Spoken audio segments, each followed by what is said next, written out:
All right, Mindy. Well, here we go. Well, I'll start with just saying happy Friday morning, everybody, in our group.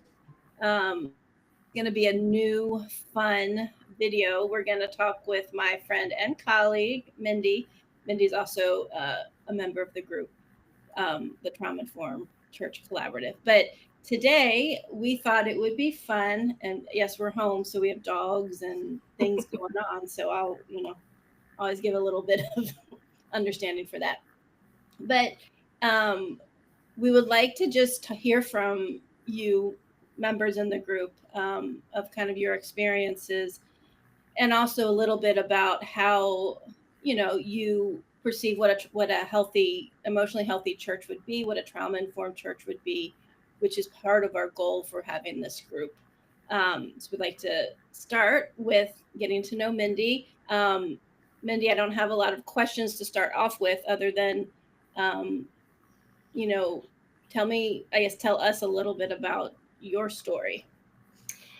Yeah, so um, I grew up in the Southern Baptist Church. My dad was a pastor. And at the time growing up, we would say he was kind of the rebellious Southern Baptist pastor. He did everything wrong. Um, and looking back now, I see he did so many things right. So I grew up in the purity culture prime. Like my friends are all wearing their True Love Waits rings. Um, I read I Kiss Dating Goodbye because I worked in the local Christian bookstore, of course, like the good pastor's daughter. Um, and Passion and Purity, all of those books. Honestly, my parents are like, what is this? Like, why can't y'all just date? And I'm like, I mean, I don't know. This seems kind of dumb to me too, but this is supposed to be the way. With that, I went to a Christian university. I had a Christian studies major. I was always hoping to go into Christian counseling. And I'm really glad I did that. I learned so much. And honestly, that gave me the building blocks to later go through deconstruction. Um, kind of gave me the tools I did what they told me to do. I looked at the context and really studied and realized, oh, what they told me does not match what the Bible is saying. So that kind of set me down a whole different road. I would say, um, like a big negative turning point for me and my husband was in college. We were going to a church that was very conservative, and they were very strict on this is what a Christian wife looks like, this is what a Christian husband looks like, this is how your family is supposed to be. And also, we get that this doesn't always feel right, but this is the way, so ignore that and do what you're supposed to do. And I think that was kind of the linchpin that really set us, you know, down a path where we were like, this doesn't feel right, this doesn't fit us, but this is what we're supposed to do. Um, and so, yeah, that was kind of more what sent us down the road. And then eventually we were both like, this is dumb. What are we doing? This doesn't fit. And started untangling all of that. So now I've, I'm licensed. I've got my, mental health counseling degree. And I really want to help people recapture that ability to listen to their feelings after being in a world where you're trained to ignore it. Um, and so, yeah, just trying to help people peel back those layers and realize that feelings are not bad. God gave us feelings just like He gave us thoughts, and they're both useful and helpful. Well said. Yeah, absolutely. Can you, from your perspective, I assume everybody knows, but they might not. Can you talk a little bit about the purity culture and Oh, what that is? Some Lord, of yes. the main highlights of what that is. So, purity culture, no sex before marriage, period. Um, no really talking about sex before marriage. Lots of people would not even kiss until like their wedding day. And the idea was, oh, well, you'll figure all of that out. If you wait, sex is going to be great when you're married. Um, Also, a lot of one sided shame, a lot of that was put on the girls. Um, I can think of a story now where someone, was caught having sex with her boyfriend. Well, she went through this whole thing, like take the ring, throw it out. It was, a horrible thing for her. Nothing happened to the guy. So it was very one-sided. And that was kind of, oh, what was the other? Like, if you have sex before you're married, it's like you're, a chewed piece of gum. Who's going to want to chew that gum? Or if you have like the rose and, they'll like crumple the rose up and then say, who's going to want this flower?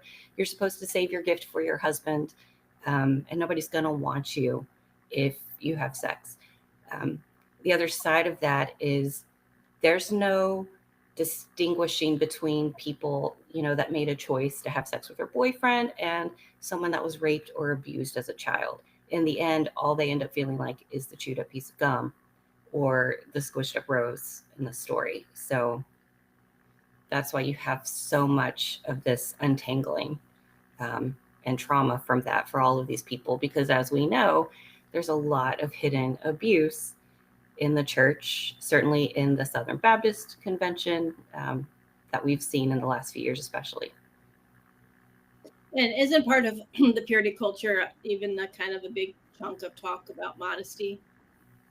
Oh, the girls have to wear the one-piece swimsuits, and it's this moving target for modesty, and putting all of that responsibility on girls, women, to not be tempting to boys and men. And so, don't show your shoulders. The shorts rule, how, longer, can you wear shorts? Should you wear dresses? And it is a moving target. Or the raise your hands, raise and praise. If you raise your hands up and your shirt comes up and shows your stomach, then that's immodest. The other side of that for the boys is they're taught to bounce their eyes. If you see a girl that is tempting to you, you look away.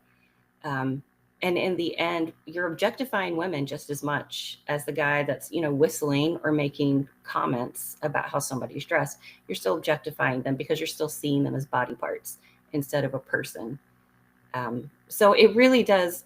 There's a lot of upfront talk about women, but it also has a really big negative effect on boys and men as they're growing up. And they don't learn how to treat women as people. They treat them as a commodity. Yeah.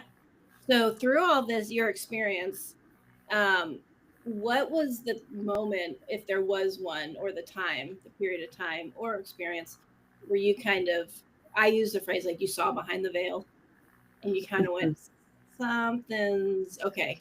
Like my discernment now, that moment. There was certainly, there was a long process of like picking apart things here and there, but I distinctly remember sitting in church and they were doing a whole Love and Respect series, and they said something about, it was just men need love, or women need love, and men need respect. And I was just sitting there thinking, I need respect. Why would you say women don't need respect? Women need respect. My husband needs love. And I just remember sitting in there and thinking, what are we doing? Like, where are you getting this from? And it was something that I had felt for a long time. And I just remember sitting in that dark room as they're, trying to tell us, this is how you're supposed to be. Like, once again, this is how you have a good marriage. And if your marriage is struggling, it's because you're doing something wrong. And this is what you're doing wrong. And it just hit me. I'm like, you guys made this up and it's not working. And I don't have to listen to this anymore. So that was a big turning point for me. All right. So you were listening to what we would say maybe some common teachings of gender roles, right? Of women are supposed to be this, Christian women are supposed to be this, Christian men are supposed to be this, Christian marriage is supposed to look like this, like a very prescriptive mold. Yes. This is what it's supposed to look like. And you're there going, well, there's some holes in this, right? Oh, I mean, gaping, Gaping gaping. holes. And because that's not, I am not the quiet, you know, stay at home mom. I've always like just rubbed the wrong way with that. Um, I did do that. I was a stay at home mom. I did homeschool. Um, because it worked out for our family. We were, a military family and it worked out well that way.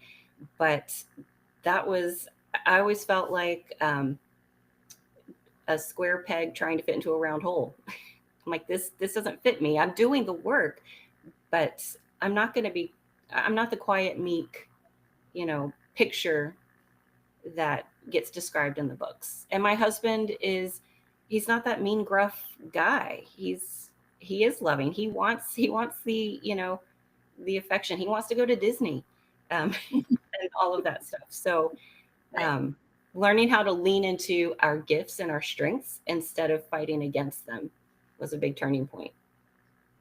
Yeah, and I've heard you say, the word autonomy a few times, as we've talked about this. But it sounds like you were taking your experiences that you were having, and you were comparing them to what was being taught, and saying, okay, something's just not right, right? Like this is Mhm. not, you know. And so part of your personality, as I'm learning to know, is you are vocal. You don't have problems confronting and sharing and just saying, hey, what about this? And, putting yourself out there, which is great. I've learned to be more like that. So I admire that in you.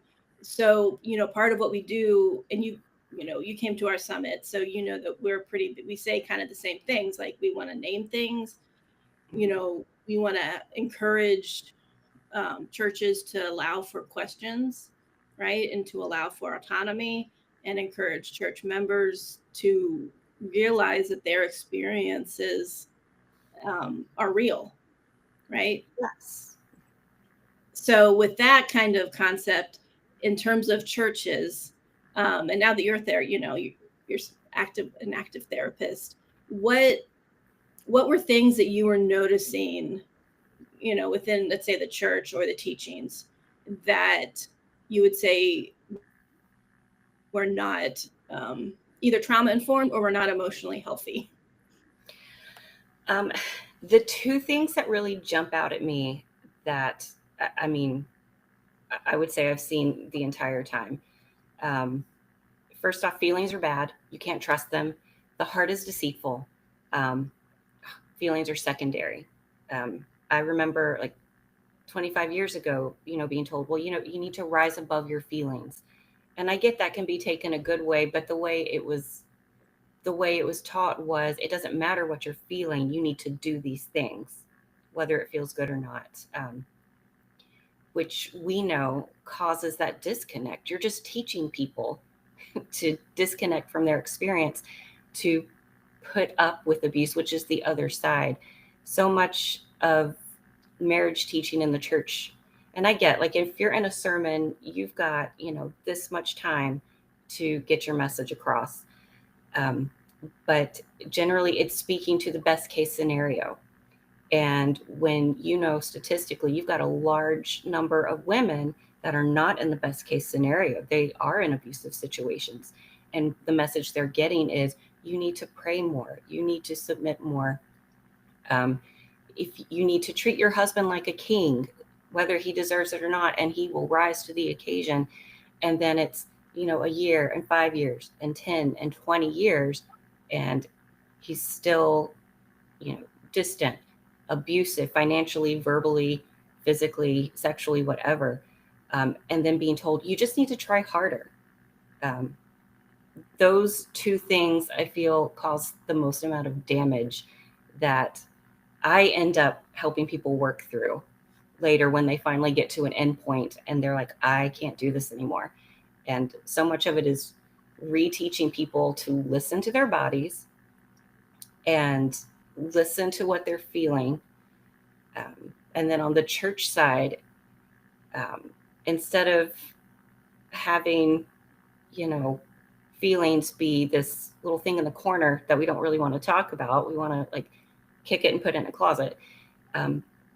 Elevate it to where God has put it. He puts, our heart and mind together.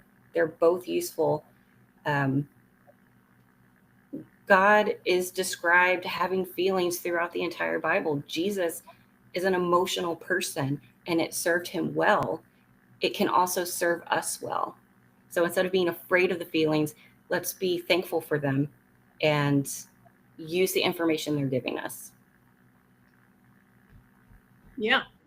Well said. As you're talking, I'm thinking through like some of these recent podcasts that I've been listening to that have really, tackled this idea of Jesus and his emotions, which on the surface cracks me up because I'm like, if we're not, it's robotic. We're robotic, right? And that's not good. Like, that's not like, how is that us being like a light on the hill for someone if we're a robot? It's not. And Jesus wasn't a robot. So, on the surface, it's just kind of, I get a sarcastic chuckle. It makes me think like, if you have thoughts without feelings, it's very cold. If you have feelings and no thoughts, it becomes chaos. You need them both together. Right, say that again. Say that again. So if you are relying on thoughts without feelings, it becomes very cold. If you have feelings without thoughts, it can become chaos. Yeah. And so, I think of a lot of churches, they feel cold. Well, you've kicked the feelings out, and it just becomes cold. Yeah. Yeah. Well said. Sorry, Jessie does that to me a lot, or when she says, say that again. And I go, what did I just say? That's very helpful. And in the counseling, as I'm going to assume, you've seen this kind of thing with clients, right? And it's almost, especially for this area, for the South and for Charleston, there is a cultural component. Whether you're in that or believe it or not, if you hear that message, it does impact you. Yeah. All right. So kind of, if we want to look a little, what would you say from your perspective and experience, what are some things that when you're looking at a church, you would say this is emotionally healthy or this is trauma informed? That's a good question. I don't know that I've seen it yet. I've seen bits and pieces in different places. I think it's important. I think it's important that you listen to men and women's voices equally. I think you need to have women's voices in all of the rooms, and that can be lacking. Certainly in the SBC, that's officially lacking. And so I think just with that, you're setting up a system where you're not going to give what women say as much credence. And so to have a more trauma-informed, emotionally healthy church, you need to have women's voices there that are going to be believed and that are going to be able to listen and give a different perspective. There's some of these things that we talked about, like as far as like some of the marriage books and the purity culture, guys didn't know. They don't know because there was such a message aimed at women.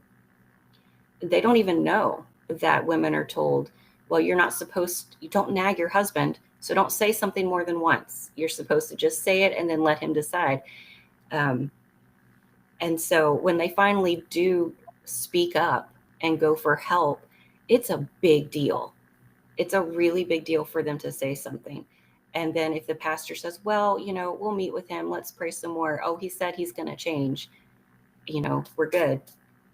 That's so incredibly harmful, and she's less likely to report in the future. Okay. So to summarize that, you would say that a emotionally mature or trauma-informed church would be one where they invite the voice and experiences of men and women. Yes.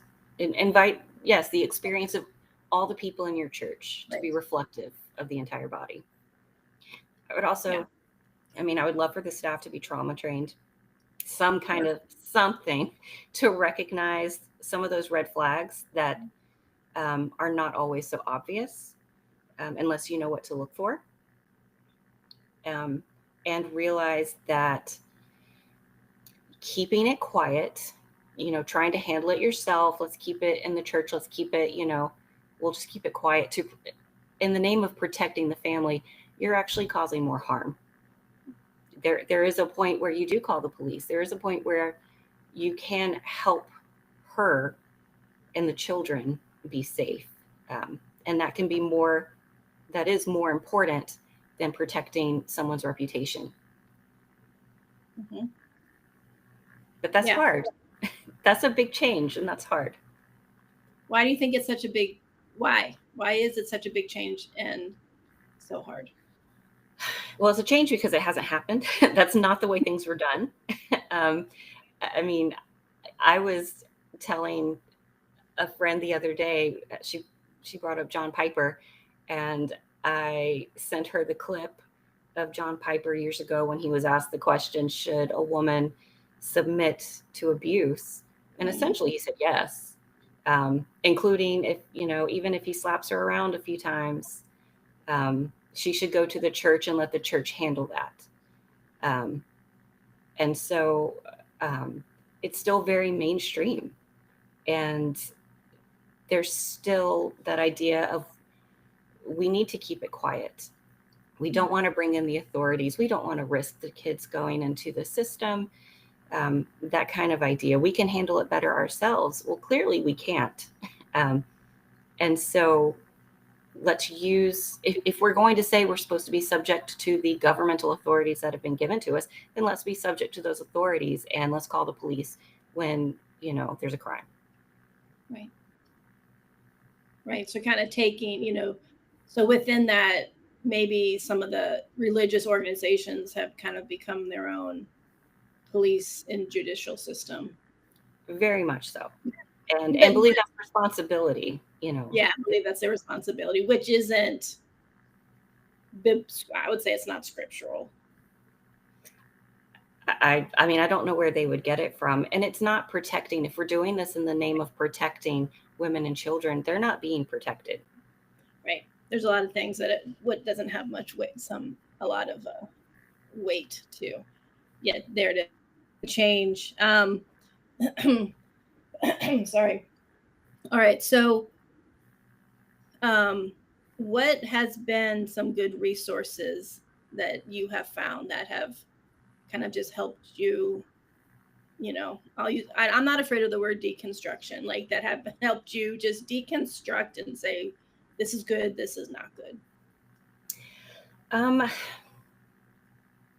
Some of that, like I lean back like on my Christian studies degree. Like I was taught how to, let's peel apart scripture. Let's look at the context. Let's go back into the original language and what did that mean and how did that language work? Looking at the history and all of that. Part of my deconstruction was not listening to everybody else. And until I got to a point where I'm like, okay, I need more help. I need information here. And then reading just a variety of views. Like the one side, like, I knew all of the roles, the complementarian, like I knew all of that. Let me look at the other side and see where I land. Because ultimately, nobody else has to live with my faith. I'm the one that has to live with it. So, yeah, I guess I really pulled away from a lot of things for a while just to kind of reset. And then, I don't know, it's just different random books. Some like more Catholic or Anglican resources, just because it was so different from SBC, just to get a different perspective and to realize, oh, there's a lot of people that look at this very differently. And again, like just pulling pieces and almost just getting a broader perspective, looking at, totally non-Christian resources to see, how do you look at this? How do you see the history and the culture? And there's a lot of historical information that was incredibly helpful for me. That is, maybe a little more curated if we're trying to tell a narrative and saying, oh, well, this is what this book of the Bible, this is what Paul meant when he wrote this. So they don't necessarily emphasize certain historical parts. So what you're saying is it did not negatively affect your faith or your relationship with God by looking for resources outside of the approved book list. Absolutely not. I feel like my faith became so much stronger because instead of trying to hold together a system of beliefs that I had been told, instead I was letting that go and kind of saying, okay, God, let's see what this is like. What's really going on? What are we doing here? And if God is God, then he can handle that. He can handle the questions. He can handle the anger and all of that. And realizing it's all there. Grief is another area. We just don't do grief well in America, certainly in our churches. Right? No, but I mean, the idea of lament, like it's there all over. And giving that space to grieve and be sad instead of just skipping over to the good parts. Like, no, sometimes it's really awful and it deserves to be seen. And we are just there. We sit in it for a while because that's what it deserves. And that's what's going to happen whether we want to or not. We can either live with it or we can pretend it's not there and then drag it out. And, now we're screaming at somebody at the store 5 years later because we've been pushing everything down for so long. Right. So suppressing our emotions and, the phrase we can gaslight ourselves, right? Oh yeah. Saying, oh, here's what I'm seeing out there, what I'm feeling and my experiences must not be accurate. Mm-hmm. So that this feeling is wrong and, I can't deal with it because there's, that internal gaslighting piece that we all use a popular word, but also naming it. I was like, well, we kind of do it. We want to trick ourselves for whatever reason to saying no. Yeah. Well, I mean, I even heard it this week with current events. There's, been a lot of, oh, this is the end times. This is it. The rapture's coming. Because there's war in the Middle East. And, hearing people say, okay, well, this is a good thing. This is great, because this means Jesus is going to return. And even as they're recognizing, like, I feel really scared, but I know this is a good thing, so I shouldn't be scared. I'm like, I mean, I'm scared. That's scary. And it's scary, and it's sad. Like, I'm not going to feel joy when I hear about anybody, like, just being hurt, just as people for humanity. War in general just hurts. And it makes me sad. It's not something I'm going to revel in. And it's okay to just say, that's really terrible that we live in a world that this has to happen. Yeah. Yeah. Good. Well, all right. Well, we can probably wrap up. Is there anything you feel, you really are like, this is on my heart? Just want to say it. This has been part of my process. And the other thing there's one question there. The other question is, sometimes when we've gone through these processes, we come out on the other side with a little bit of advocacy, like how it's changed, how we kind of approach change. And I know a few things that you have incorporated in your life to do, but what would you say are some, coming on the other side, some of the things that you now do to say, I'm not going to be a silent voice. I'm not just going to sit by anymore. So the people around me know, like, I can't fight everything. I have to pick, like, what are my things that these are the ones I'm really going to go after when I see it. And the people around me know if it's abuse, in families. And if I'm hearing anything, that even hints of women being told to put up with abuse or pray more, whoever said it knows I'm going to break down their door pretty soon if I don't grab them before they walk out. In a very, respectful, but hey, that wasn't good. I guess that's my biggest, that and feelings.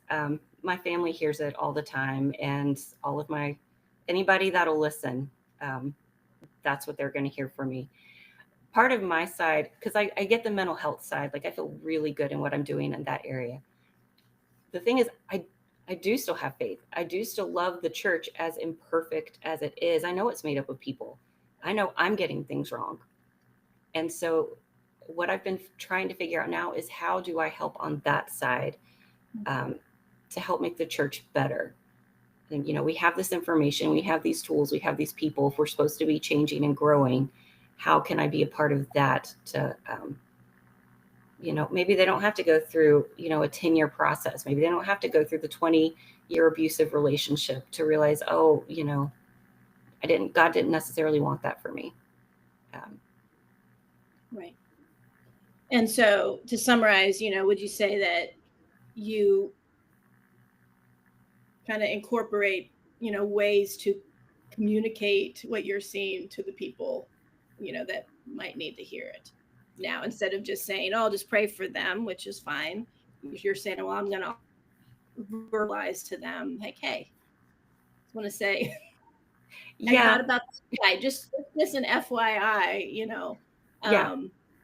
so pretty much, somebody has to say it. Somebody said it to me, along the way, or they didn't say it and I had to figure it out.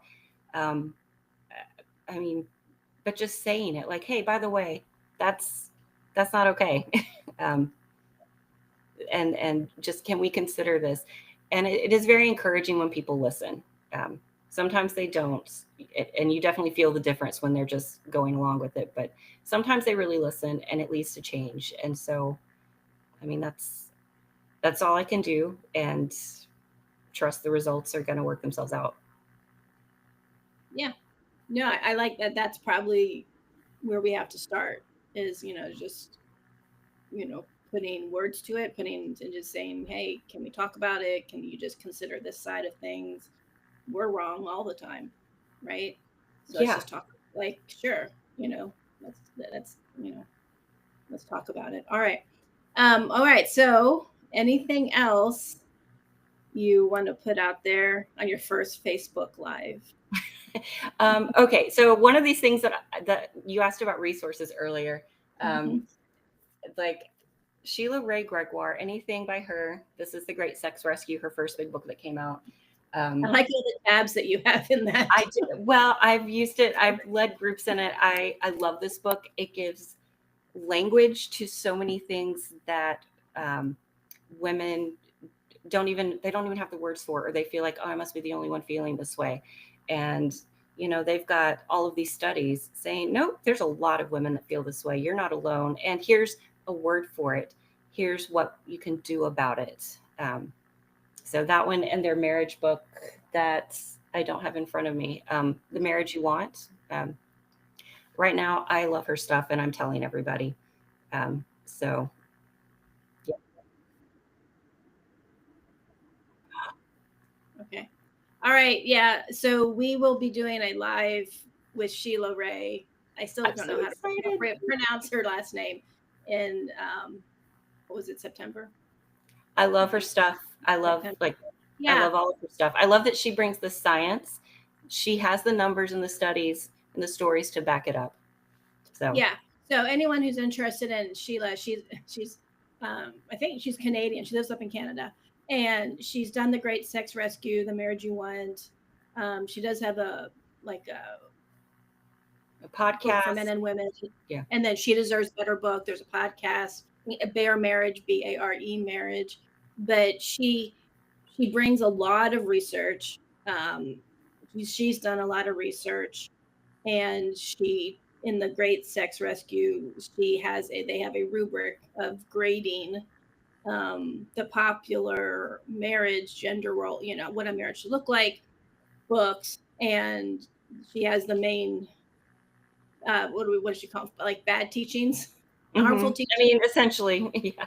harmful teachings, and she rates them all of this is why this is hurt. Like it's not just this is bad; it's this is why this is harmful, and combined with what the studies and the evidence is showing, and she puts it together. So I like her books. One, because I don't really feel like they're men should do this, women should do this. I feel like she's kind of saying, hey, maybe this isn't right. Maybe this is harmful. And we don't want to harm people. Like we want marriages where people actually feel, I don't think it's good. They feel that they're thriving. They use that word a lot, like what's a thriving marriage and feeling satisfaction in marriage. And that has to be from both parties. Like it's not a thriving marriage if a person feels that way and the other doesn't, right? So her stuff definitely will go against the grain of some of the popular, popular book list requirements. Well, because there's that phrase. See, I could talk about this all day, but marriage isn't to make us happy; it's to make us holy, and that's used to keep to keep people in really bad situations, but also just in like not great. Like there's no abuse going on; it's just not great. But well, marriage doesn't make you happy; it makes you holy. So I guess it's this is just what it is. And her work is really more like it can thrive, it can be great. It doesn't have to just be ugh. Right. Yeah. So, and also for you've continued in your, I call it advocacy by, doing Bible studies with stuff that you've learned, like with that book, like with trying to bring, a different view. Well, it wasn't a Bible study. It was really a book study. So not a Bible study. A book study, a group, yeah, a book study, but to just bring this, it brings freedom and validation for people, I think, to kind of say, hey, you might not be that wrong, your feelings are valid. There is something kind of harmful in this teaching, and we can do something about it, right? Yeah. Part of what I think what we want to try to do in our group is not just say, hey, here's some bad stuff. It's saying, but it can be better. Yeah. Like we can all work to do something better, which is, I think, what we're supposed to be doing is, burning off the bad and saying, okay, that wasn't so good, but this is better. It's that whole deconstruct and reconstruct. It's not just tearing it down, it's rebuilding. Yeah. And as you and I know from the work that we do, we do hear the very hard stories where people do feel stuck and are stuck. It's not that, people just feel stuck. Sometimes they literally are stuck. And while, sitting through that does bring a different perspective to teachings that we hear, books that we read, things people say, because sometimes teachings get taught in a very black and white, like this is it, that's not it. And that's not always, probably very rarely is that the case. Yeah. Right. We joke about we're solidly gray. Like there's nuance. Right. It's exactly. So, and being trauma informed as a church, as a person, is kind of accepting that, hey, someone else has a very different story than me, and I can still relate with them and, treat them as a human being and treat them with care and not try to fix them. Right. But just be with them, not say, well, you did that wrong, or, you don't have enough faith and that's why you've held that issue. Sometimes we need to, good. All right. Well, anything else, Mindy? Like I said, I could talk all day, but I know y'all don't have all day. So I think I'll just stop it there. Well, I really appreciate you coming on and sharing your story, your experiences. I call it the work that you're doing. You're taking your experience and what and you're moving forward with it and helping others to work through their luggage. The phrase that we use, Yeah. our luggage. I certainly so. Yeah, and because you've done the work yourself, also. Yeah. I think we forget to say, part of what we do is we've done the work, and why we're still doing the work, right? Our luggage is never completely perfectly packed and sealed. It's, ooh, you don't need to work on that again. So you've done and are working through your own stuff and helping others and helping them work through theirs. Yeah. It's a process. It is a process. Yeah. All right. Well, thank you.